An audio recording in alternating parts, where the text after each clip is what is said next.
is one of those reminders that sometimes your geographic distance provides you a little bit of insulation.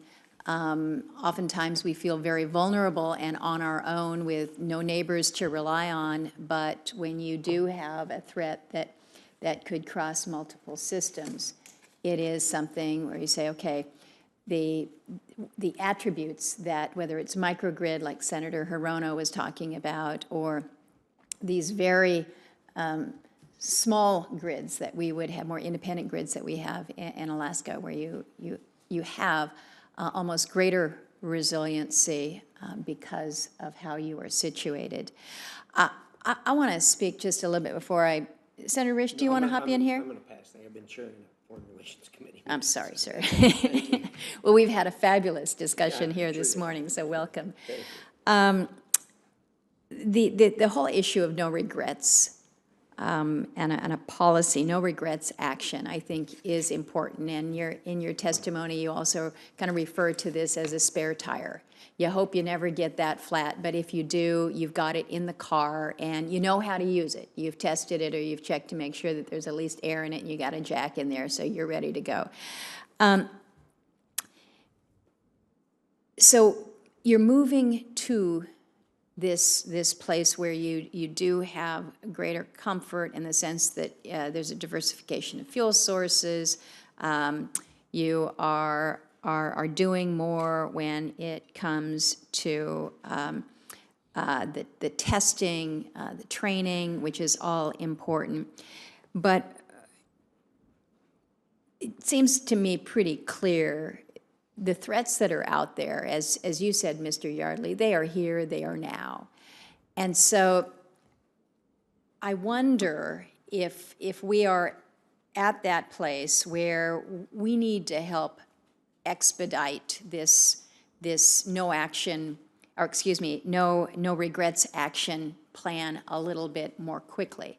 So the question to you, Mr. Galloway, is this a carrot or a stick? Is this something where FERC should look to imposing some standards or offer incentives to kind of move the utilities more quickly in improving their technology? I'm curious about that, and I also want to better understand when we're talking about the cost to the utilities, to the owners of these Blackstart resources.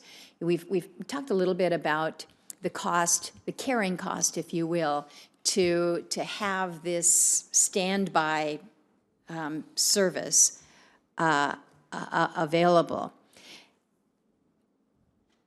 Are these Blackstart units, and I guess I'll ask you, Mr. Ott, within PJM, are they adequately compensated?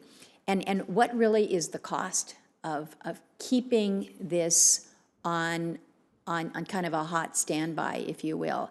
Because you've got a situation where you may need to be holding extra fuel. Is that the cost, or is it the cost of installing better technology, better equipment? So since we're kind of coming to the end of the discussion here today, I kind of throw it out to you, but I'm curious to hear from you, Mr. Galloway, on what more needs to be done to get us to that better state of readiness, and then the cost to do that. So if you look at kind of cyber threats is one of the primary challenges here, and I think we've kind of talked about that a number of different times. I'm not sure that more mandatory standards is the answer there. Okay. Right? We're on version 5 of the Critical Infrastructure Protection Standards. That's a fairly heavy lift for a lot of the companies, and may actually be a disincentive for folks declaring certain assets that are Blackstart capable as formal Blackstart units, right? Because of the carrying costs associated with the compliance. And then the other issues that you spoke to in terms of dual fuel capability and so forth. So I think to Mr. Ott's earlier comments, if we see the need for kind of redundant, diverse, multiple fuel source Blackstart units, we want to make sure that there's a market incentive towards that, right? And that we approach it from a holistic kind of big picture view of, are they appropriately geographically distributed, right? From both a physical and a electrical perspective, so that they plug into the system. And I think PJM and others have done a lot of good analytical work on that, kind of looking at the sensitivity of, moving to one fuel source. So perhaps Mr. Ott would care to. Yeah, and again, I didn't have this answer when Senator Manchin was here, but we do have actually 8,000 megawatts of Blackstart in PJM, so it's probably even bigger than I thought. But to answer your direct question, we have had several, and I say controversial discussions with folks on both sides of the discussion on cost of Blackstart. My opinion is we haven't done enough to make sure those resources are properly compensated, and certainly we are engaged in discussions to say the costs of having no single point of failure is not a small cost. It is a small number relative to the cost of electricity. It's probably less than 1%, probably even less than 0.5% of the total. But the point is it's an important contract, if you will, an important, I'll say guarantee, if you will, to the company to say, get rid of those single points of failure, spend some money to do it. It's money well spent, in my opinion. I think it'll be this notion of resilience, if you will. To me, what resilience means as a system operator is I have degrees of freedom, I have margin for error, I have alternatives. And you never know, again, what situation you're going to be in these types of scenarios, and having those degrees of freedom is invaluable. You can't go back and get it later after this events happen. But I will say frankly, what we really need, I think, is leadership I think we know what to do. Policy guidance from FERC. The FERC had put out a resilience NOPR some time ago, but there's been nothing since. Moving this policy guidance forward to say let's engage in resilience, whether it be from a fuel security perspective, from a system restoration. If you think about the pillars of resilience, the way I think about it, it's the power grid itself, and making that as robust as possible, and looking at these types of single point of failures. There's the dependent systems like the natural gas infrastructure, and looking at fuel security. Then there's restoration, and how do you bring the system back should the other two not be sufficient. So it's all those dimensions we need to address. And really this notion of resilience and bringing to the fore, if you will, policy guidance from the regulator is really what we need to get started on, because we've been talking a little bit too long. We need some action on some of those things, especially this issue of fuel security and some other things we'll engage a conversation very soon on. I would just add that I think we're really at a crossroads in our sector. We have, as I think I mentioned in my testimony, expectations from our customers and from policymakers that we have a smart grid. We have a grid that's very efficient, that's flexible, that integrates intermittent resources, battery storage, other types of new technologies that are positive, electric vehicles. At the same time, those technologies, those communications technologies needed to enable those types of future-facing grids leave us vulnerable on cybersecurity, right? So we could go back to the dark ages and say, you know what, we don't accept that risk. We don't want any cybersecurity risk, but I don't think we can put that genie back in the bottle, nor do I think we want to. So I think going forward, what Andy mentioned about leadership, I think the leadership that you all could provide here is a better understanding from the technology side, as well as from the communication side and the electric side, what our interdependencies are. Where we don't have interdependencies, what policy issues maybe need to be addressed to enable us to provision these technologies and limit our cybersecurity risk. And also from a workforce standpoint, I would echo what Mr. Yardley said earlier, perhaps some additional funding, additional brainstorming around what we could do to encourage our workforce to get into these fields in the utility side as well as in the technology side. So I think there are some things we could do to convene to really decrease stovepipes across industries, across the federal government, so we can understand these vulnerabilities better.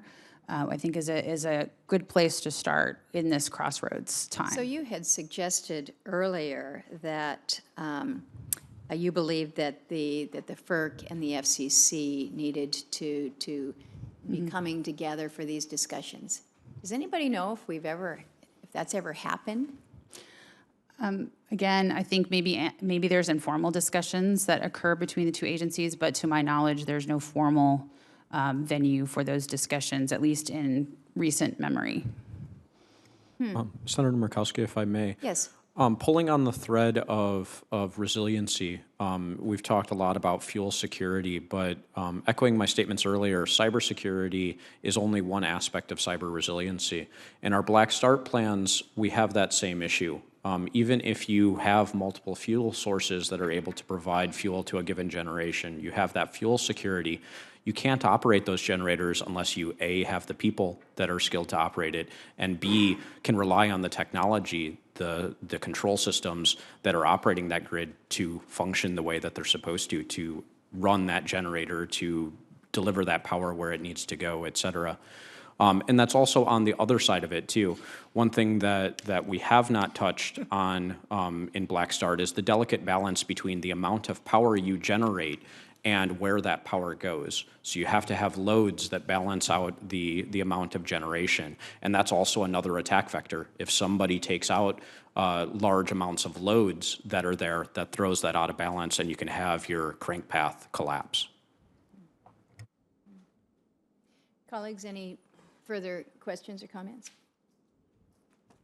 Well, I thank you all. This has been very informative and very worthwhile. I so value the expertise that we have assembled here.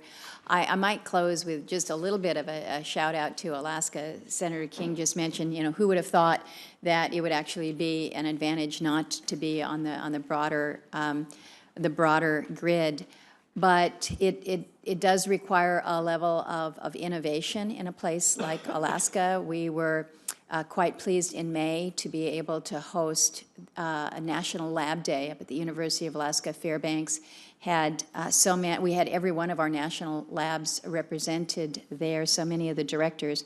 But it was great in the sense that we had all of these very learned people figuring that they were going to come and share with Alaskans all the great things that are happening, and they learn so much from us because we just have to figure it out, because when your grid is supplying basically a village of 350 people, and you might be tied into another village a few miles separated by land but not connected by road, pretty small, pretty high cost. How are you going to make this work? A lot of duct tape, a lot of ingenuity, and I think it's important that we all recognize that we can learn so much from the way that we are situated differently around the country. So have our own fair share of experts up there, and would certainly welcome those who want to come together to collaborate. Very, very important issue this morning, and just some good resources. I'm intrigued by what you have stated, Ms. Ditto, that we need to be breaking down more of these silos within these agencies and within those who are working on these very important issues, and make sure that there is better communication, better understanding, and a more unified strategy going forward, because, as you point out, Mr. Yardley, we're here, it's happening now. So with that, the committee stands adjourned.